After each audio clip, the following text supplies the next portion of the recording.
There is some big questions that kept nagging me as I was testing the iPhone 16 Pro Max. Does the larger screen make it compelling or too big? Is the new camera control a game changer or a gimmick? How well do the Apple Intelligence features actually work? If the iPhone 16 Pro Max has the best iPhone battery life ever, how long does it last? After testing this flagship phone for several days, I'd say that it is indeed a handful, and while I am encouraged by some of the Apple Intelligence features I tested in a beta that's arriving next month, more AI capabilities will be coming later. Still, the battery life from the iPhone 16 Pro Max is insane and the camera's predictably great, so this is one of the best phones money can buy. Apple clearly still has some catching up to do with AI, and the design hasn't changed much with the exception of slightly slimmer bezels. But this is the new iPhone I'd buy with my money. I have been a Pro Max user for years, since the iPhone 11 Pro Max, but after testing the new iPhones, I'm actually torn about the iPhone 16 Pro Max. It has the largest display ever of any iPhone at 6.9 inches. Yes, the thinner bezels help keep the device somewhat compact, but it is still taller, wider and heavier than the iPhone 15 Pro Max, which I thought was the near perfect size and weight for a big screen phone. I have gone from feeling like I cheated the system to feeling slightly cheated. This might be an unpopular opinion, but I think the new Pro Max is a little too big, at least for my hands. It's more of a stretch now to do simple things like scrolling through web pages or TikTok, and once you put a case on your iPhone 16 Pro Max, it's like a mini tank. The good news is that the Pro Max is built to be more durable. In addition to having a titanium band, Apple claims that the improved ceramic shield display on this model is 50% tougher than the last generation. We can't drop these units, but on paper it's encouraging. The iPhone 16 Pro Max comes in 4 colors: titanium white, titanium black, natural titanium and desert titanium. Our iPhone 16 Pro came in the natural, which looks fairly modern, but I prefer the desert color as it pops more. The iPhone 16 Pro and Pro Max displays don't get any upgrades in terms of brightness or refresh rate, but they are still among the best OLED panels on a phone. The only main difference is that the screens can scale down to a minimum of 1 nits, which means you can use your phone in bed without disturbing anyone else and get an even dimmer alarm clock. Otherwise, the new iPhone 16 Pro Max screen is largely the same, allowing the Pixel 9 Pro to surge ahead in terms of brightness. We measured a max of about 1500 nits for the iPhone 16 Pro Max, while the Pixel 9 Pro XL hit more than 2300 nits. Outside in direct sunlight, the iPhone 16 Pro and Pro Max were both dimmer than the Pixel 9 Pro XL, though Google's phone dimmed faster over time in response to the heat. Other than the display size, the biggest design change to the iPhone Pro Max is the addition of the camera control button. This recessed capacitive button on the right side uses haptic to give you feedback, and it launches you straight into the camera. No more having to fumble for the on-screen camera shortcut, and you can now use the action button for another shortcut. This thing is pretty easy to use in both portrait and landscape mode. So what can you do with camera control? A lot, actually. A quick press snaps a photo and a long press starts recording a video, but I'm not a fan of the fact that the video stops when you take your finger off the button. You can also slide your finger across the button to zoom in and out, which is pretty smooth. Not as smooth is the double soft press, which launches a sub-menu of various options, from tweaking the depth and exposure to toggling between multiple photographic styles. Camera control works well, but applying just the right amount of pressure and remembering what a single press and double press do takes practice.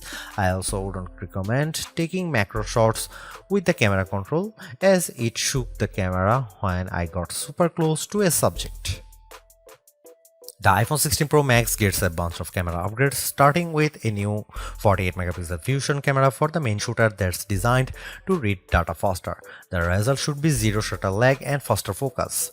I took some shots of people passing by on scooters and moving taxis at the same time on the iPhone 16 Pro Max and iPhone 15 Pro Max, and the new iPhone was indeed faster. The results were not necessarily sharper too, as you can see in this side-by-side comparison.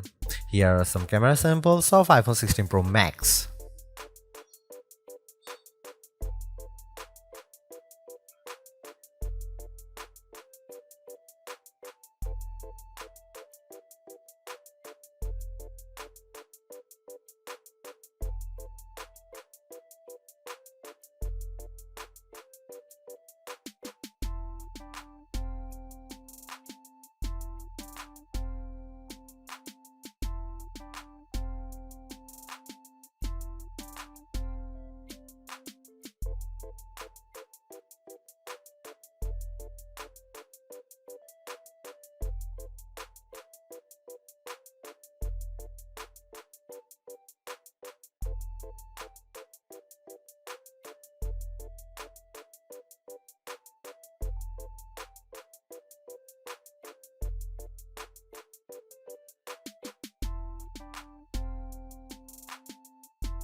The iPhone 16 Pro Max's video gets an upgrade with 4K video capture up to 120 frames per second, and there's some pretty neat things you can do with that footage.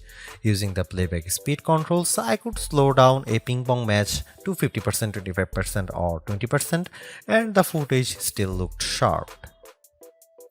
Apple Intelligence is Apple's version of AI that's designed to be more secure and helpful than what Samsung and Google offer. But right now, Apple Intelligence is more of a tease since it's in developer beta right now and it won't launch for the rest of us until October. Even then, certain features won't be available, such as visual intelligence and ChatGPT integration. So what will you be able to do with the Apple Intelligence starting in October? It starts with a new Siri.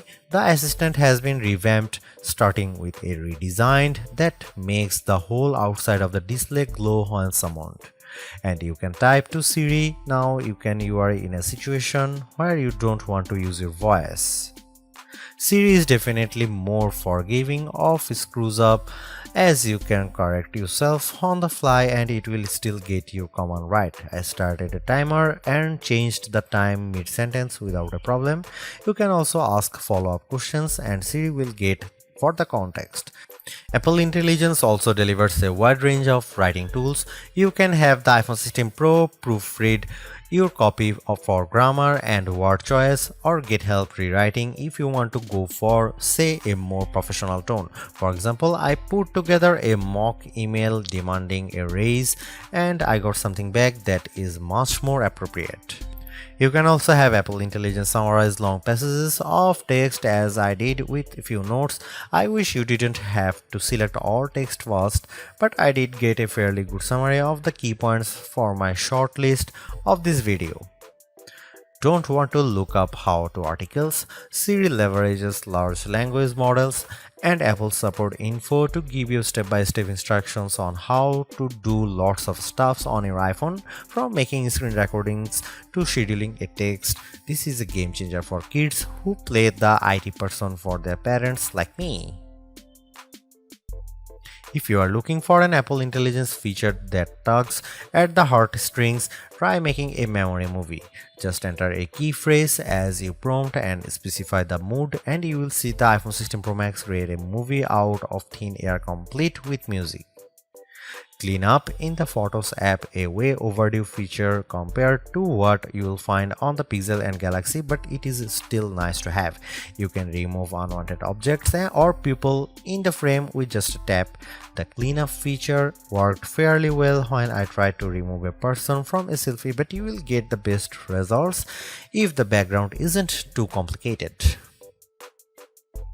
The iPhone 16 Pro Max features 8GB of RAM and Apple's new A18 Pro chip built on 2nd generation 3nm tech, which blows away the Android competition in CPU performance through not graphics. I was sucked in by the Infinity Nikki game, which was in beta during testing. The open world puzzler has console-like visuals, complete with realistic looking rippling water and smooth animation as you use a special floating dress to jump from one platform to another.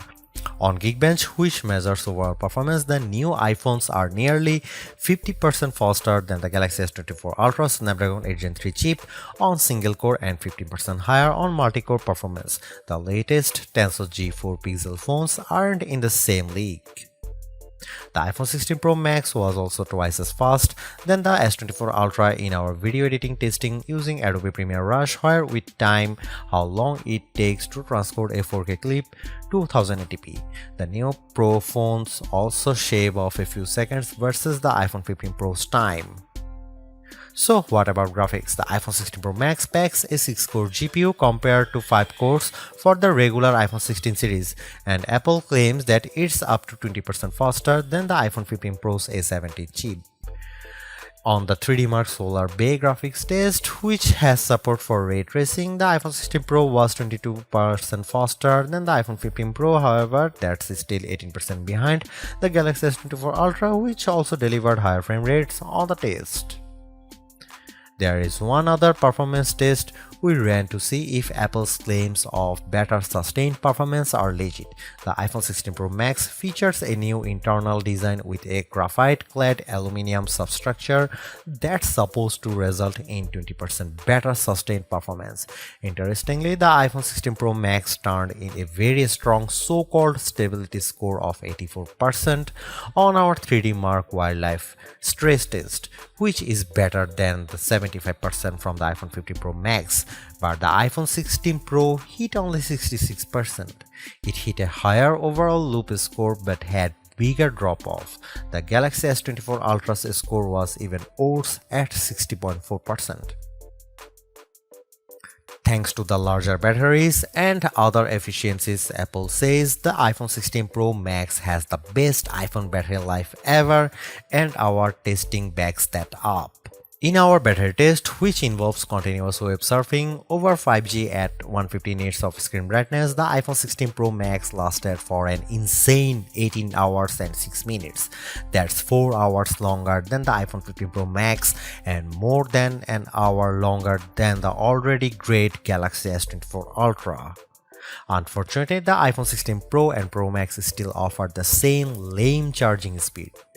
You get just over 30% capacity in 30 minutes from a 30-watt charger, and do not believe the reports that the new iPhone supports 45-watt charging. We tried it and it made no difference.